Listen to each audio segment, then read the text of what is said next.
So thanks everybody so much for coming. I know it's not the most usual time for a lecture, but we wanted to set Queering Islam such a time that people who have to work can actually come after work to listen to our dialogues and our conversations.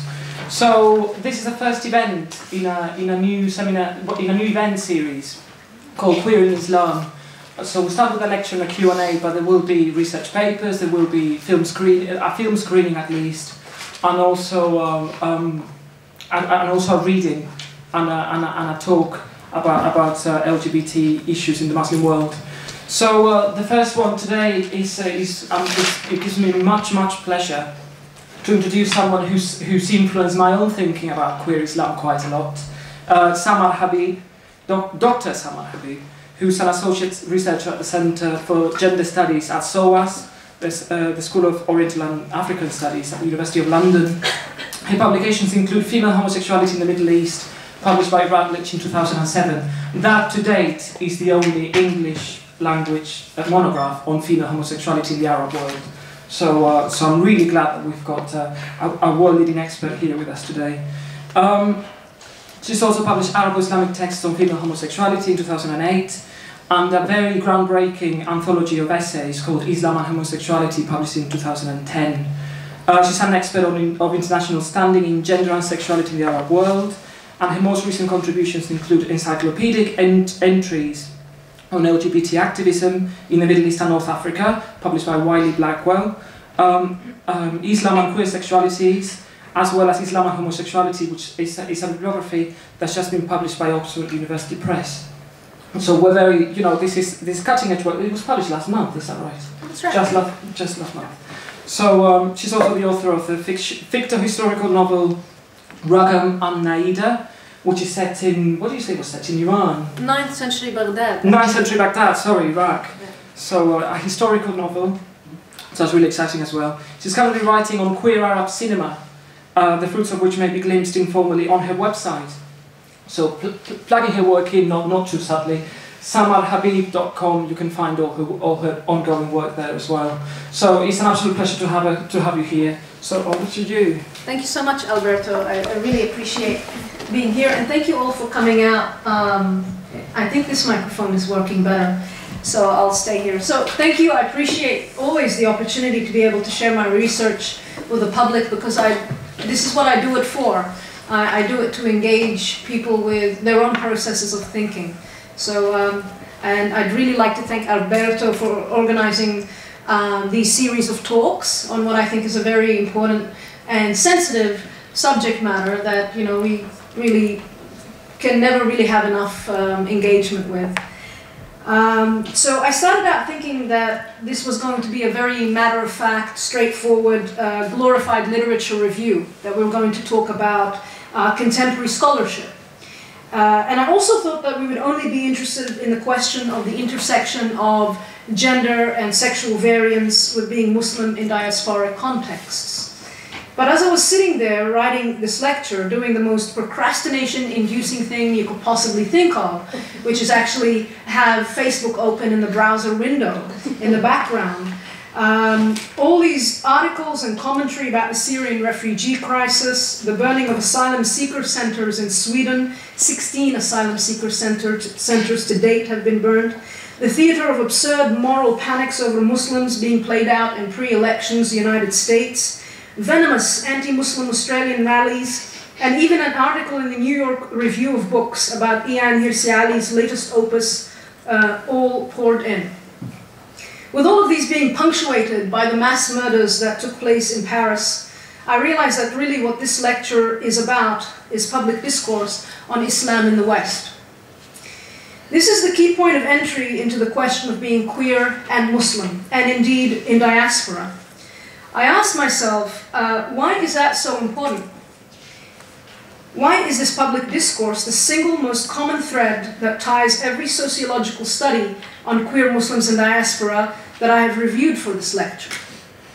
Because this public discourse has become inescapable for Muslims, and even those who may be misread as Muslim, like Sikhs and other Arabs. As much as I loathe to take us back to the historical cliché that September 11 has become, It really was a moment in which Pandora's box was flung wide open to officially enshrine a new public enemy. Although, as the scholarship of Jacques Chahine demonstrates in Real Bad Arabs, which can also be read as Real Bad Muslims, this racial othering is not a new phenomenon in the West. What is new, however, is the rise of public concern with the question of what Islam is and who Muslims are. We are not likely to find a mainstream voice that rejects such a line of questioning entirely. You will only find variations on how Islam and Muslims should be policed on a social and domestic policy level. Do European nation-states close their borders entirely to refugees? If not, which Muslims are they going to take in, and who are they going to disallow? Do they instate mechanisms of assimilation for newcomers, or enforce punitive surveillance methods more stringently on those who are already here? These are the questions being asked, not whether it is legitimate in the first place to read Islam or Muslims as a threat, or to understand that aggressive assimilationism is inseparable from democratic decline. Popular public figures across the West are in unison about seeing Islam as a threat to the world as we know it. Geert Wilders, the now deceased Pim Fortuyn in the Netherlands, Richard Dawkins, and numerous American pundits of lower oratory caliber painted a picture of Islam as an apocalyptic antichrist, a threat too immediate that requires swift intervention and quarantine. On the other hand, you also have popular apologists for whom any criticism of Islamic scripture or the poor choice of words by some conservative imams is seen as a product of Western imperialism.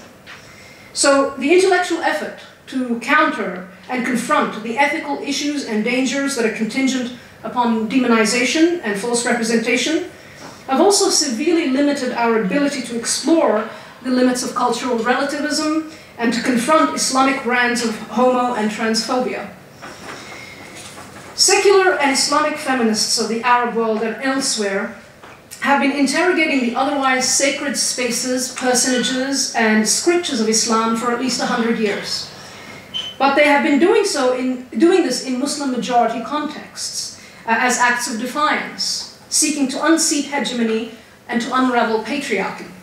Their seeming counterparts in the Western context, on the other hand, only use emancipatory rhetoric as the pretext for their strategies of othering Muslims for political leverage.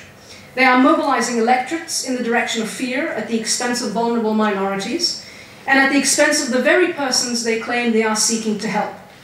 Because social and cultural alienation of conservative, even radical Muslims, in itself leads to greater radicalization within that subgroup and pushes those who would otherwise be leading intra-cultural or inter-critical discussions to silence. The sociological literature on the subject that this lecture is concerned with covers sporadic geographic expanses, and in my ignorance of other European languages, I am limited to studies written in English. I have omitted from this survey those works which have been written for populist consumption, so books of anecdote, for example, such as Afdiri Jamal's Illegal Citizens, and Scott Kugel's Living Out Islam, or Pepe and Muhsin Hendricks' Hijab, Unveiling Queer Muslim Lives. These are not included. The studies I am going to speak about cover the United Kingdom, specifically England and Scotland, Belgium, Germany, France, Holland, the United States, Canada, and Australia. Seeing as we're in Leicester, let's begin with the UK, and we will keep coming back to that context. The two prominent sociologists in this subject area are Asifa Siraj and Rusi Jaspal, each contributing 4 and 3 studies respectively. Siraj should be credited for publishing a study of queer Muslim women's self-articulations, interviewing 5 subjects who are attached to the LGBT organization Iman, based in the UK. This is a very rare occurrence, and it is therefore remarkable to have a study specifically on women. Andrew K. Yip also contributed a study of some Muslim Britons alongside US participants in 2010. In Holland, we see academic engagement with and reflections on the rise of Islamophobic political leverage, So the studies of homosexuality in Islam are often less sociological in nature, but provide a rather broad, but nevertheless very useful commentary on the contemporary political history in that country in relation to homosexuality, and in relation to how homosexuality is used as a convenient marker of Western liberalism. And this is done in order to construct a kind of clash of civilizations narrative. Fatima Tayyib provides an exceptional sociological study in 2012 about the struggles that gay Muslims in Amsterdam face in light of heightened public Islamophobia under the title Gays Who Cannot Properly Be Gay. Queer Muslims in the Neoliberal European City. In France, we have one study by Denis Pavanchet that talks about the queer Moroccan-French performance artist and photographer Tawfiq, whilst also touching on national Islamophobia and familial ties to Moroccan culture.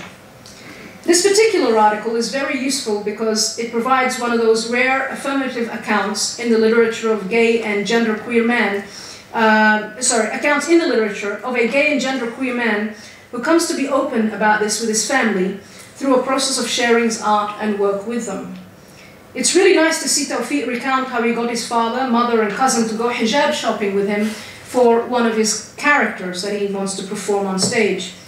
He has ordinary conversations with his father about the challenges of walking in high heels.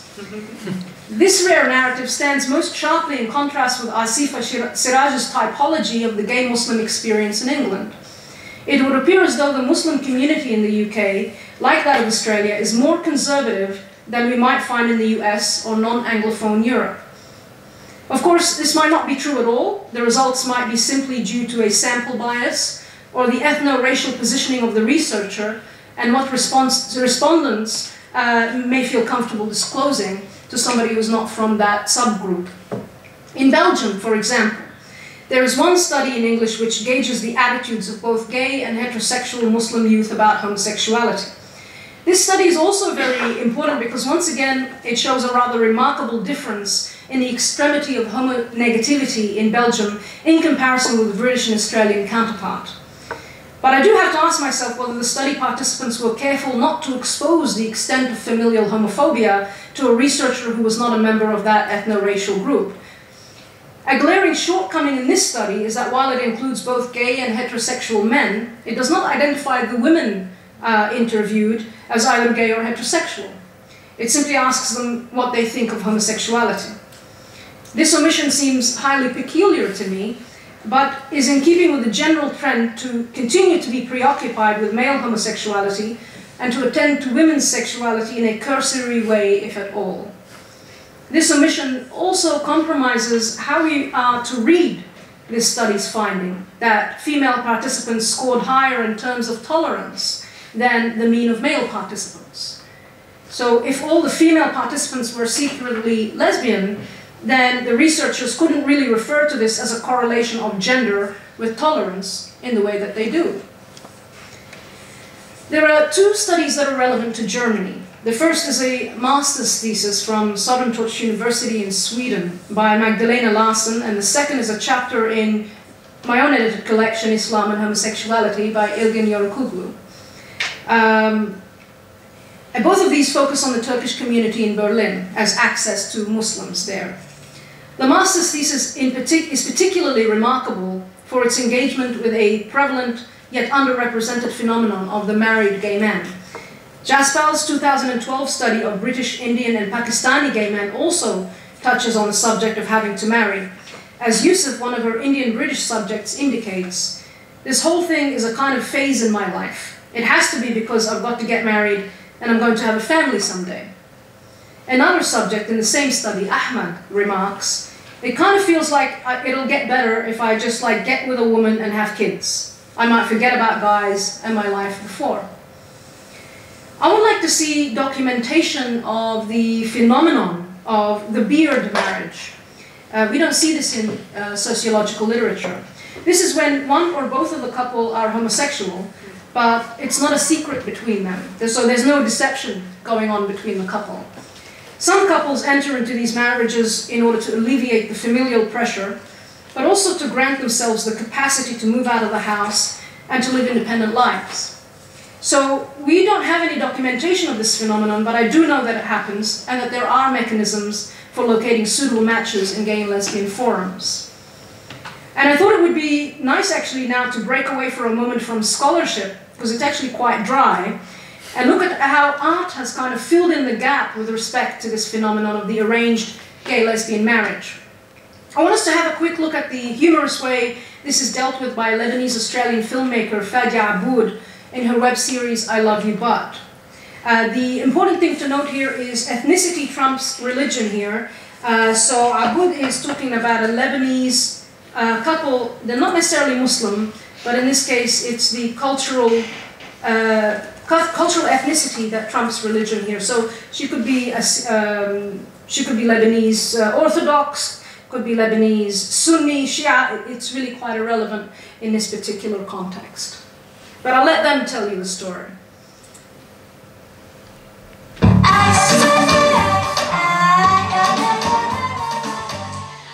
I love my mum, but I can never tell her I'm gay. She'd kill me, or she would make herself sick and die, and then I killed her. I don't want to break her heart, but I'm 35. The only way out of the house is in a wedding dress or a coffin. And what about me? I'm a man, and my parents are still telling me what time I have to be home by. I couldn't even go out clubbing with Routledge de Chere. And they were constantly pushing up chicks in my face to get married to.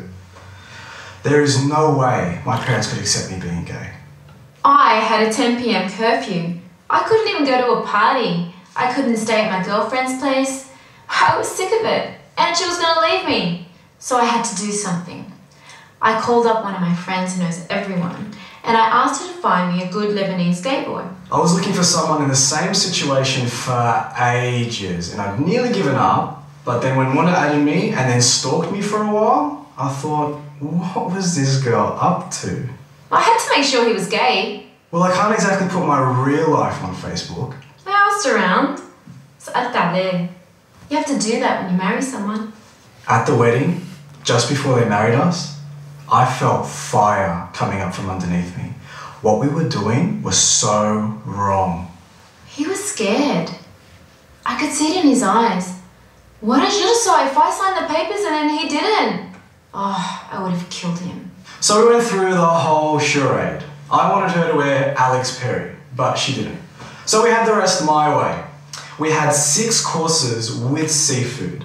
We danced to Mariah's version of Endless Love.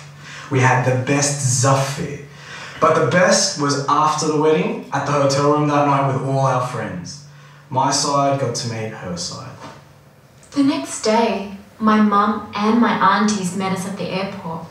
Mum had to pick up the dress to get the bond back. But really, they were there to see me after I had sex for the first time. How embarrassing! What was I going to do? Walk around like I'd just been pounded by a guy? In reality, I am a 5-star lesbian. On our honeymoon, I hooked up with so many guys. With wifey's approval, of course. To some people, what we're doing is weird. We're leading double lives. But that's what we have to do. As for our parents, what they don't know won't kill them. But will they kill us if they find out? They'll never find out. They better not.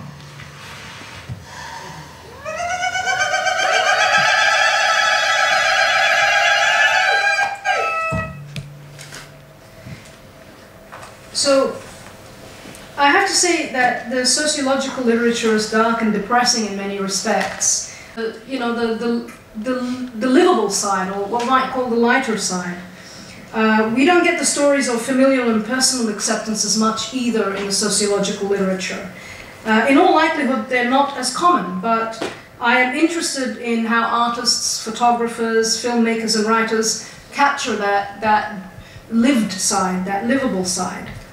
One great example that also comes to mind is the work of the photographer Samar Habib, and I assure you she's not me. I was really quite surprised when I thought somebody was taking on my personality, and I couldn't believe it really. So I just want to show you this photographic project. It's called Just Me and Allah, a Queer Muslim Photo Project.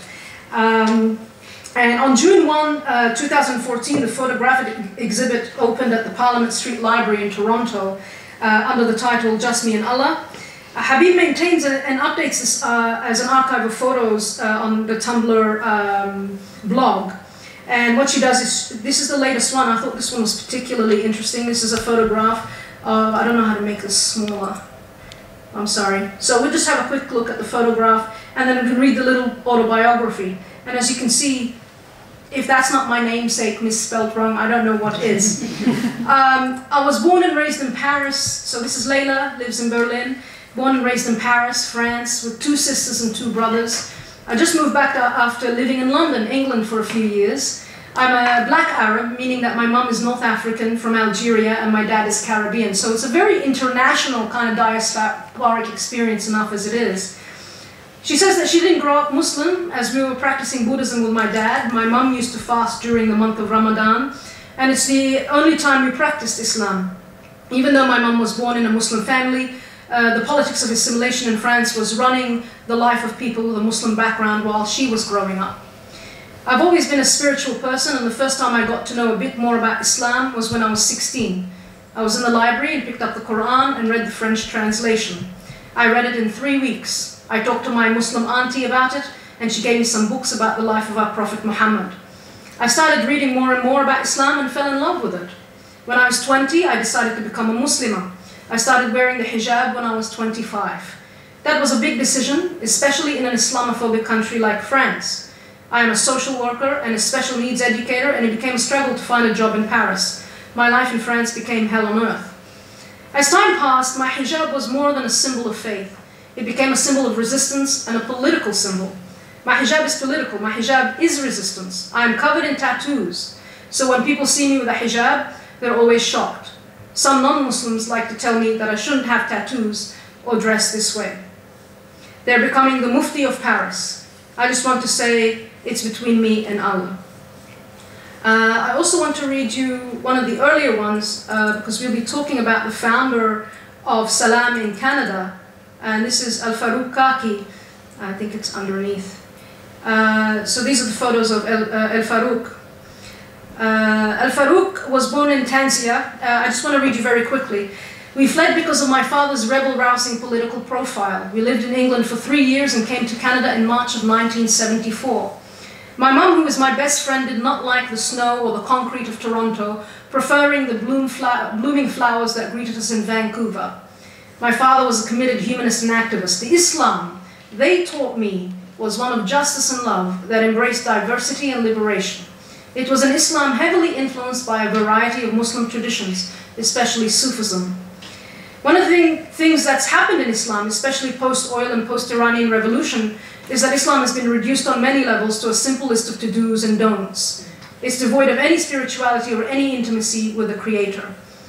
Now, when I started Salam, Queer Muslim Community of Canada, back in 1991, it was about trying to create a community of space. In those days, I don't think I was ready to reclaim a religious space, but it became apparent to me that there was a need for it.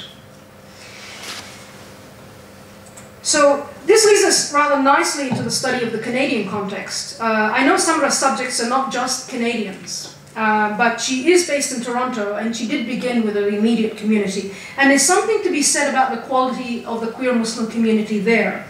Salam Canada, as I read earlier, has been around since 1991. It's the oldest Muslim LGBT organization that is publicly known. There's also the Unity Mosque, which was co-founded by Al-Farouq. He is a human rights lawyer. This mosque helps facilitate, in my opinion, a thriving queer religious community in that city. The author of the most substantial study of queer Muslims in Canada looks at the diaspora community in Toronto, specifically around Salam and its members. It's written by Nairouz Abu Hatoum, and I think it was completed in 2007. Abu Hatoum takes her cue from the work of Tom Warner and writes that it may be the policy of multiculturalism that was implemented in the early 1970s by the Canadian government that led to the rapid diversification of the queer urban spaces of the cosmopolitan. So she writes, parallel to the increasing discourse of multiculturalism, queer communities cease to be predominantly white, as other queers, might have to turn this down, there you go. So, parallel to the increasing discourse of multiculturalism, queer communities cease to be predominantly white, right? So, as other queers on the margins began to claim a presence within the larger queer community. Such minority groups pushed queer discourse in Canada to include articulation of racism and marginalization within the queer and the non-queer. This, however, does not save Canada from the very common occurrence of Islamonegativity or Islamophobia, both in queer and non-queer contexts. In fact, underlying all the sociological studies of queer Muslims and diaspora is the common experience of alienation from the queer mainstream, as well as alienation from the Muslim minority in the event where there is a queer Muslim subgroup and organizing, such as Yusuf Foundation in the Netherlands, Iman and the Safra Project in the UK, Al-Fatiha in the US, and even Salam Canada. We have yet to look at the sociological studies from the United States and Australia. Seeing as we just hovered over Canada, let's travel southward to the US. To my knowledge, Omar Minwali et al.'s 2005 study titled Identity Experience Among Progressive Gay Muslims in North America, it was the first study to propose looking at how queer Muslims negotiate their sexual identities and proclivities within the ethno-religious framework of being Muslim in America. Two other studies followed this and were published in 2010 in Islam and Homosexuality. Both looked at membership in Al-Fatiha as well, because that's where Minwali and et al. Got their participants from.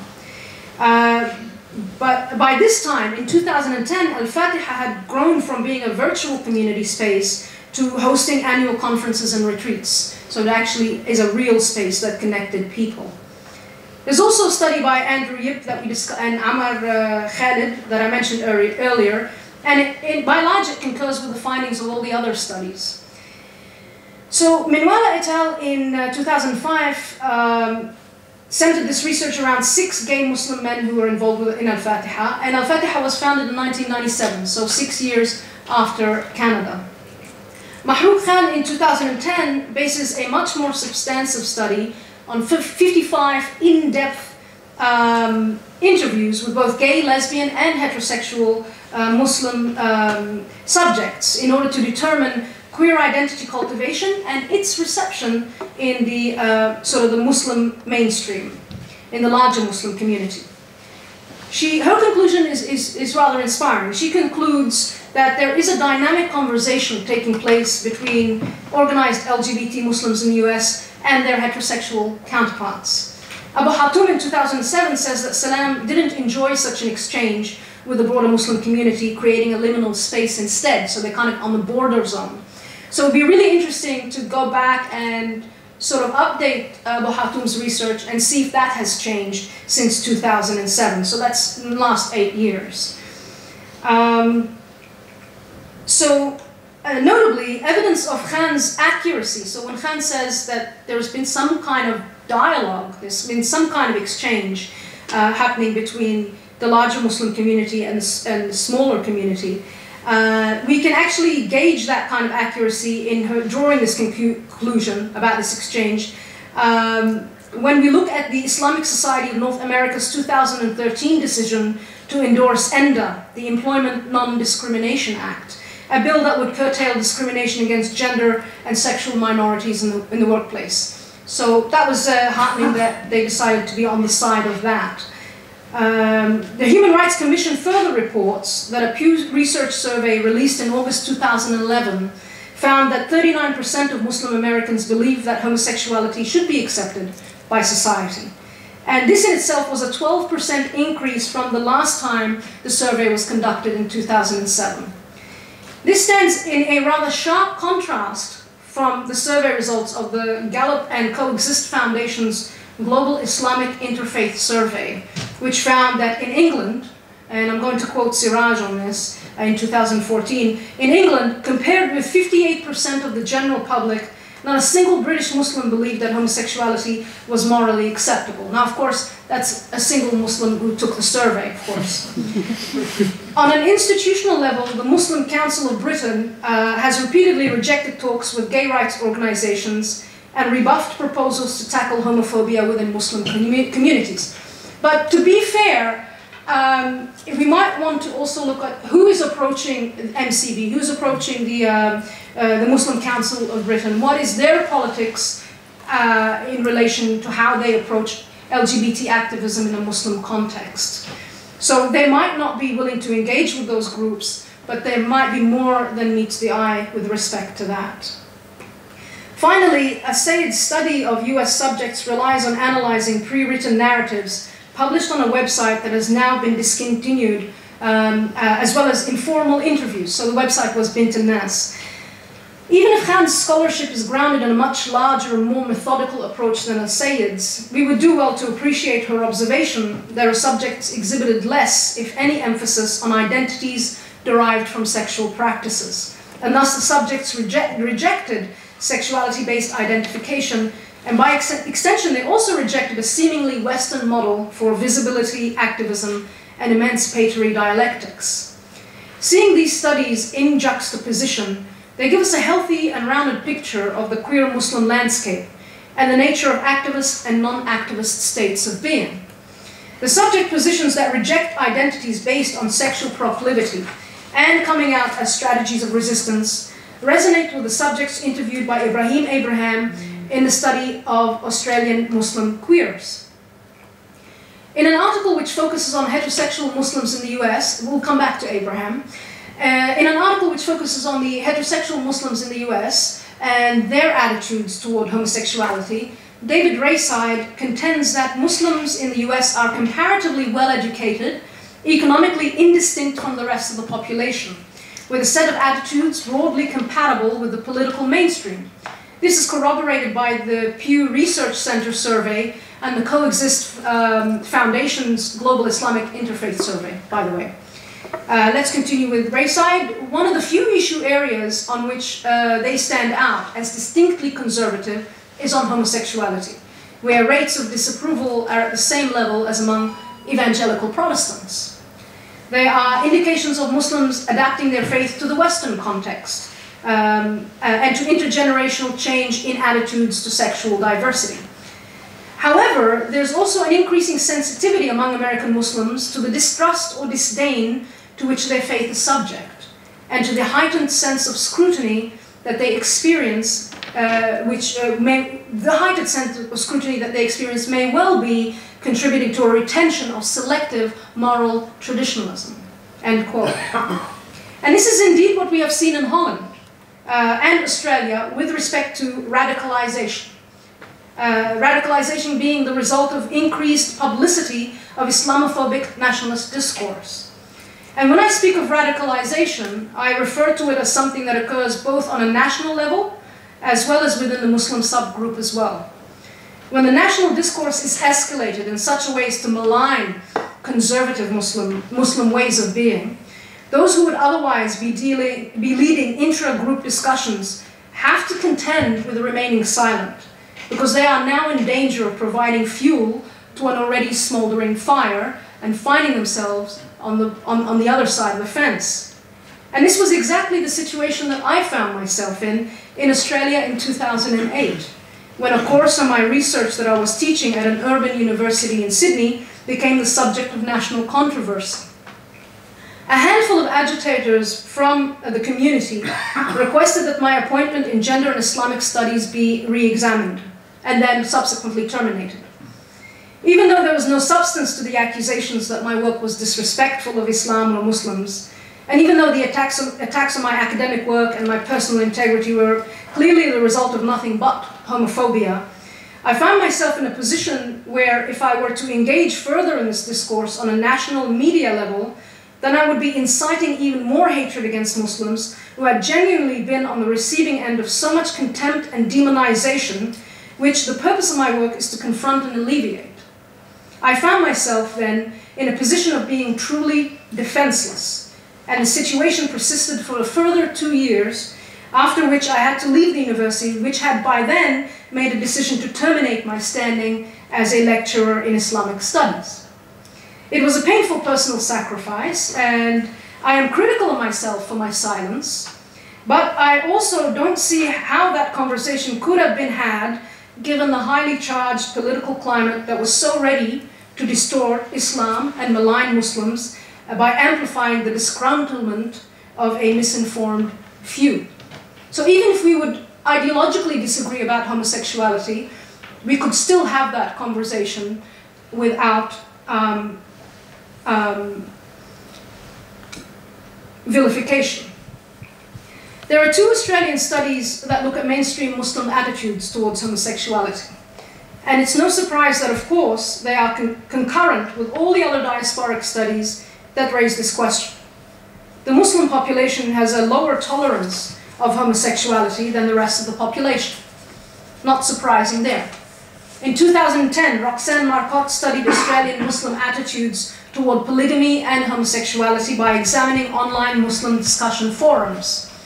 What she discovers is the all too familiar public disavowal of homosexuality as un-Islamic and unnatural and sinful. Of course, these are the voices that are going to feel very comfortable publicizing these opinions, because these are the generally agreed upon opinions. So again, we don't get a fuller picture this way. I have actually discussions of my own sexual orientation, published work, and my teaching at the university were the subject of similar vitriol on the online forum Muslim Village. So I do have a first-hand taste of how spiteful such a commentary can be. Like I said in the beginning, what makes the situation for queer Muslims in diaspora and those who are read as Muslim but who are not, such as myself, is that the conversations we need to be having are made next to impossible in the context of so much Islamophobia in the nationalist imaginary. This radicalization of the nationalist discourse, this fear of a radical and militant Islam, is, in my opinion, the single most efficient way to produce homegrown Islamist radicalism. It curtails the possibility of having any discussion about gender equality or sexual diversity and variance. One cannot be committed to the rights of women or gender and sexual minorities at the expense of those who live life differently. One cannot argue for the rights and freedoms of one group at the expense of demonizing another. There is a difference between the production of harmonious hybridities produced by courtship, by the seduction of the other, and the excision of that which we deem incompatible with our values by force, by repression, or by coercion.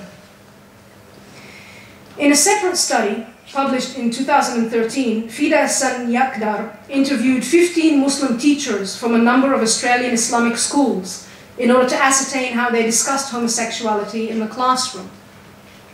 This is a very important point to consider. A similar debate raged in the UK when same-sex education became mandatory in schools, and now teachers in Islamic schools were under pressure to teach that homosexuality was a viable alternative lifestyle. And of course, this conflicted with many of them, with the way that many of them practiced and interpreted the faith. So it conflicted with their Islamic ontology. So now the alleged democratic pluralism of British society was in a bind. On the one hand, you have a minority that has long been vilified and is finally achieving a process of naturalization. That's the gay and lesbian, transgender, and bisexual subject. And on the other, you have a minority who theoretically should have the right to be accommodated for being ideologically opposed to homosexual conduct for themselves. But at the same time, they also have the responsibility of not contravening on the rights of the other minority, or inciting hate speech, or mortifying little gay Muslim children with stories of hellfire and brimstone. Fortunately, there are gender and sexual minority Muslim teachers in Islamic schools too, and this is a debate that should be had within those communities. And to assume that there is no debate, or that there is a unanimity of opinion as it would appear to be, is grossly mistaken.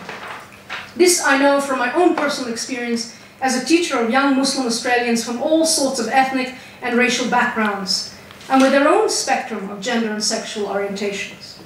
We grappled with these difficulties together. Their families grappled with these difficulties together. The university was not supportive of my teaching, which meant that its support went in the direction of the few indignant voices that wanted to shut down this very difficult and sensitive conversation, claiming this was Islamophobia, pure and simple. So they claimed that to conjure up the subject of gender and sexual variance in a Muslim context was Islamophobia. It wasn't respectful of the cultural right to not have a conversation on this subject. In a way, claiming that to even talk about this is some form of homo-nationalism. That's the claim. On this subject, I think it's worthwhile letting Ibrahim Abraham, the author of the 2 studies on queer Muslims in Australia I mentioned earlier, have the last word. I think you will agree that what Abraham describes in Australia we have seen elsewhere in Europe, particularly in Canada and Holland, which have had for a while enjoyed the ideals and aspirations of a multicultural society. Abraham writes, Australia adopted a policy of multiculturalism in the mid-1970s after the arrival of successive waves of immigrants from Europe, the Middle East, and Asia after World War II. In the past decade, however, under the centre-right liberal-led coalition government and its similarly conservative successors in the Labour Party, the word multiculturalism has been banished from official documents. A little later on, towards the conclusion of the article, he writes, in contrast to the tolerant liberal approach that talks of reformation as a code for assimilation, many of the participants' solutions to homophobia and other prejudices can only be called Islamist. The conflict becomes the solution, said Jay. You're conflicting with your religion while the solution is in it. Others spoke of the political problem of Muslim homophobia being a lack of appreciation of core Muslim values.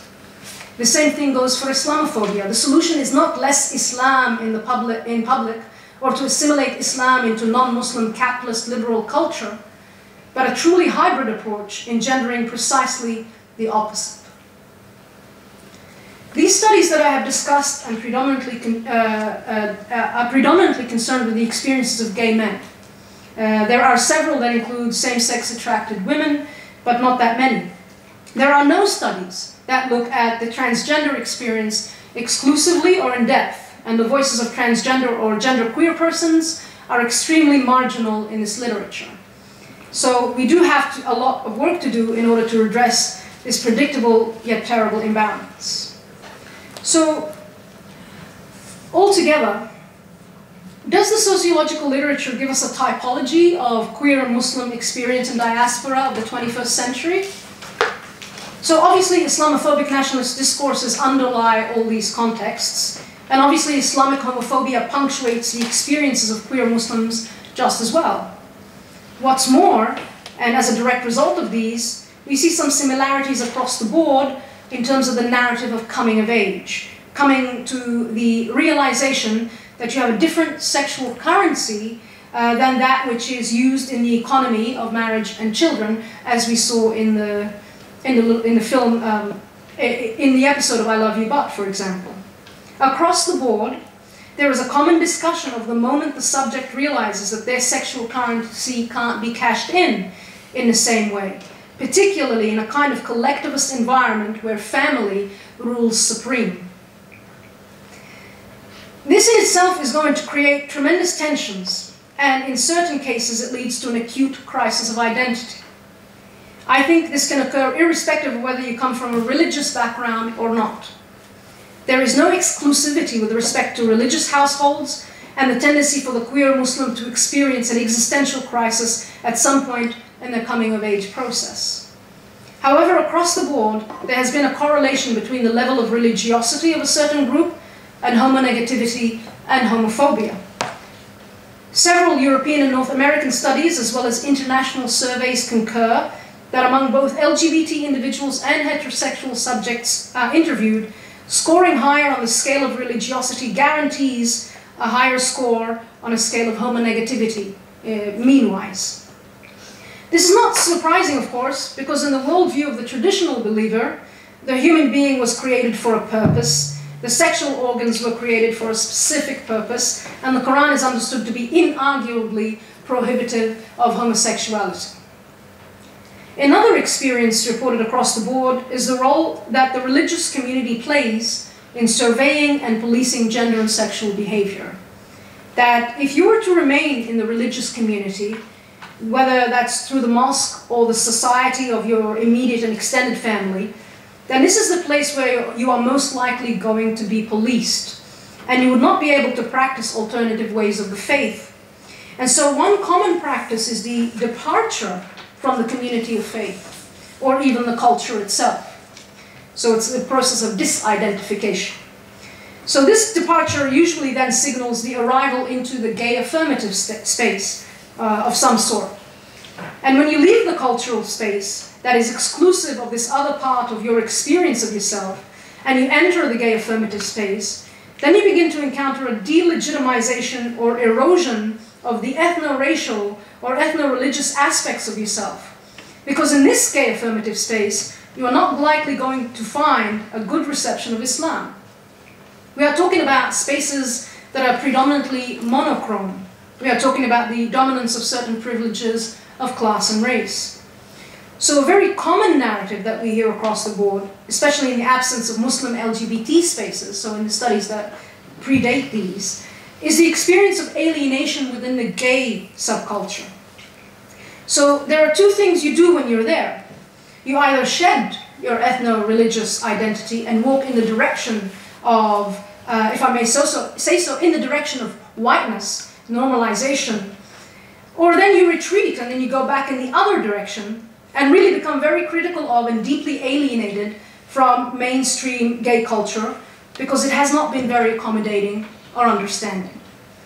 And then we take ourselves back to what we were talking about in the beginning, that kind of Western preoccupation with Islam as alien or foreign, an Islam that's too incommensurate, with a rosy picture of a liberal way of being that's construed to be characteristic of living in the West. Then that too would compound that sense of alienation. So there's that overarching nationalist public discourse, and then there is the gay community, the sub-community that's also, so there's kind of double layers of alienation. So what you have then in the literature are subjects, especially ones from conservative religious backgrounds, who speak about how gayness, that's not them. The gay identity is not who they are, because they perceive it as a negative. They perceive it as this kind of terrible stereotype of this semi-nude pride parade example that comes to mind. So they pass judgment on that. They see there is a rejection of being gay as an identity, and also a rejection of visibility and coming out. There's a lot of anxiety around the pressure to be visible and come out. So that these are narrated as a Western way of being, and that it won't work for them. We're different, you don't understand. And frankly, yes, there is no understanding, because if there was an understanding, the gay affirmative spaces would be able to allow or contain accommodations for those struggling with tensions of identity to find ways to unravel and deconstruct how the adhesions and the psychic blockages took place in the first place. So it doesn't help while you're in the middle of this personal crisis to be told religion is deeply problematic, your religion is deeply problematic, because at that point in time, that's all you have. Or that the culture you come from is backward, and that you should just get over it. That's not going to help somebody unravel how this impasse has come to be. And to be fair, most gay affirmative spaces are not, places to explore religion for a reason, because institutional religion has persecuted gender and sexual minorities for thousands of years. So it's quite understandable why those gay affirmative spaces are predominantly not the right place to have that kind of self-actualization. So what would help someone? So if the gay affirmative space, if this monochrome, culture is not going to help, what would? First, as you can see, queer Muslim organizing emerges out of this organic need for that kind of therapeutic space. So across the board, when study participants are attached to an organization like Salam or Iman or Yusuf, they report that this kind of community building cohesion has had a reparative impact on their well-being. It's not surprising. And then out of this need also emerges emancipation theology. Emancipation theology is the product of 21st century queer Muslim responses to the double radicalization of Islamic nationalism on the one hand and homophobic Islamism on the other. I think emancipation theology has also facilitated or been facilitated by the theoretical groundwork laid down by Islamic feminism. Today we have openly gay and openly gay-friendly imams, and we have queer-friendly mosques. These are new phenomena of the 21st century, and they are evidently the product of the work of queer Muslims in diaspora. So something needs to be said about being able to do this work in diaspora, that the diaspora has allowed the possibility for that kind of activism to emerge. It has provided a safe space for that to flower. Sociological studies do broach, oh, okay, 10 minutes? Okay. Do broach the question of the utilization of emancipation theology, both formally and informally. So research participants who are asked about their religious belief do demonstrate either their own personal exegesis or appear to have read and internalized queer-friendly hermeneutics that has emerged in recent times.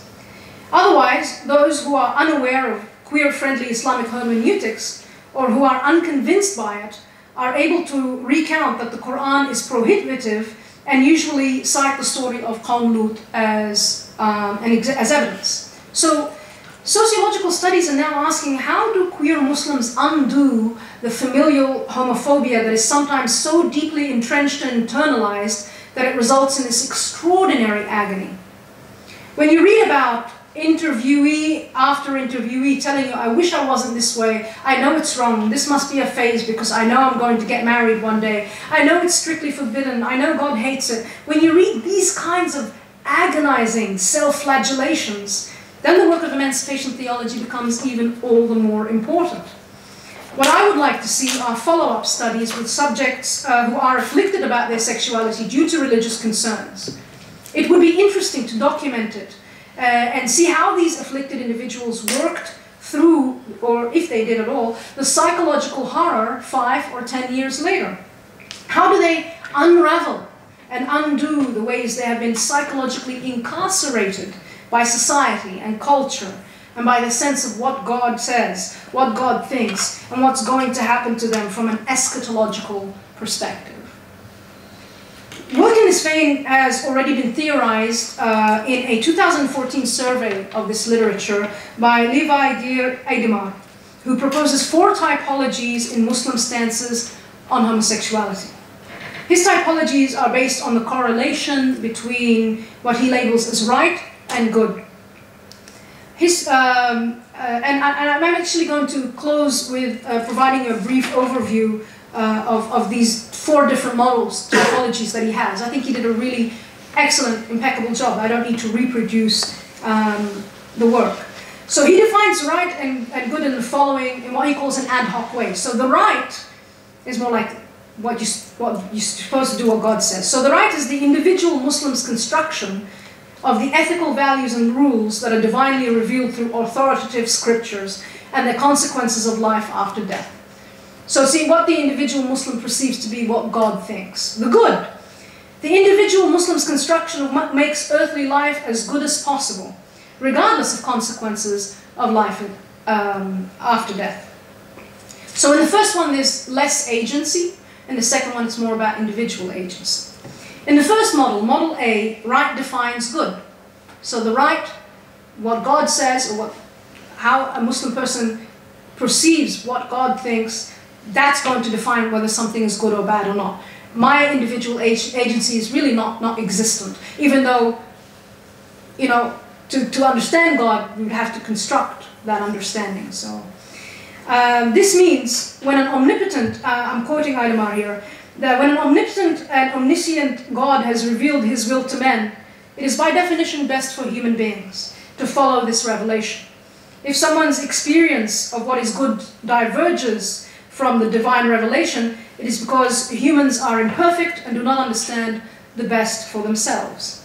So under this model, we can locate Muslim subjects who tell researchers that homosexuality is plainly wrong, that we're all born heterosexual. Scripture, as it is traditionally understood, takes precedence over rationalization. Case closed. There's no argument with that. There is no argument. Those are the people who will get up and say that it's Islamophobic to even have a discussion about this. In Model B, Idemar writes, right and good may diverge, and one should then select the right. This means, and I'm still quoting Idemar here, life on earth may be regarded as an examination for life after death. Yeah? You've got to do some good stuff here because the reward comes later. The point of an examination is not to find pleasure in the examination itself, but to obtain the best possible results. Obtaining good consequences in the hereafter is not necessarily identical to experiencing a good life on earth. This model as a whole describes an ethical reasoning governed by considerations for the hereafter. So here you'll be able to situate queer Muslims as well as moderate heterosexual Muslims who tell you that life is a test. It's a test that you were born this way. So even if you're trying to appeal to a conservative crowd that you were born this way, this is God's creation, this is His will, its will, her will, this is where you will find arguments against acting on homosexual desires. Like, there's nothing wrong with feeling desire, it's the act. So love the sinner, not the sin, kind of in Christian parallelism. In this model, Idemar then proposes that there's a strong B typology and a weak B typology.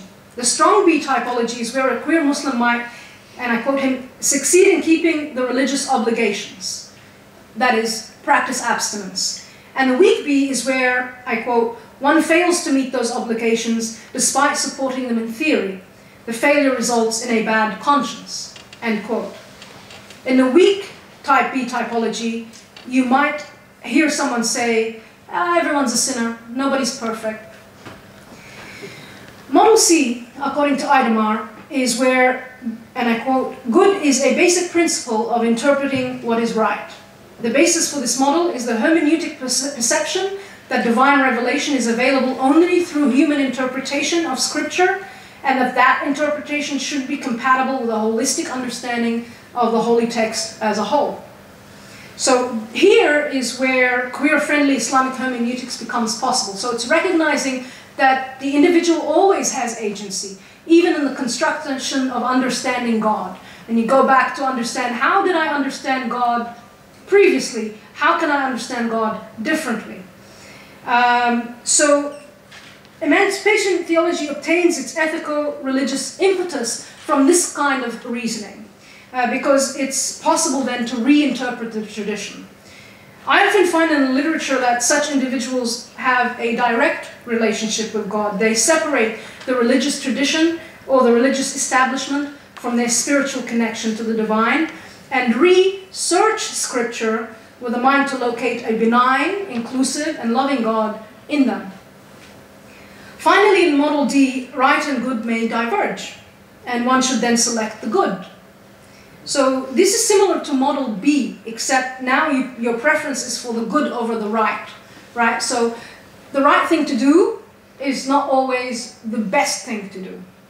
So Idemar further explains that the LGBT Muslims who live according to this model consciously choose to disregard what they perceive as Islam's negative assessment of non-heterosexual practice.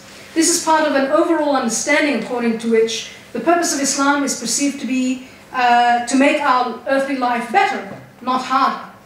The ban on homosexuality is one of several traditional regulations that are not necessarily perceived as relevant today.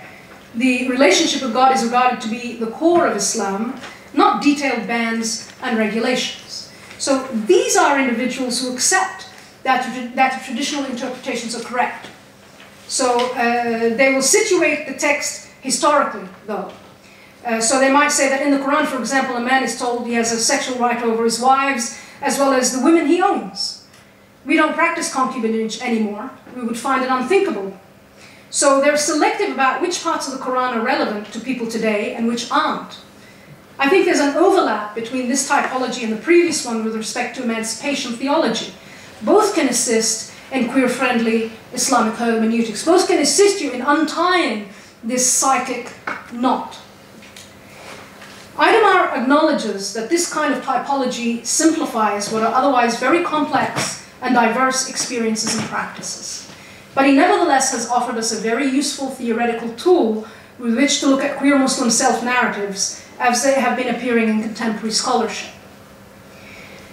According to the literature, a devout Muslim may walk away from the community of faith without necessarily departing from a direct relationship with God or discontinuing religious practice.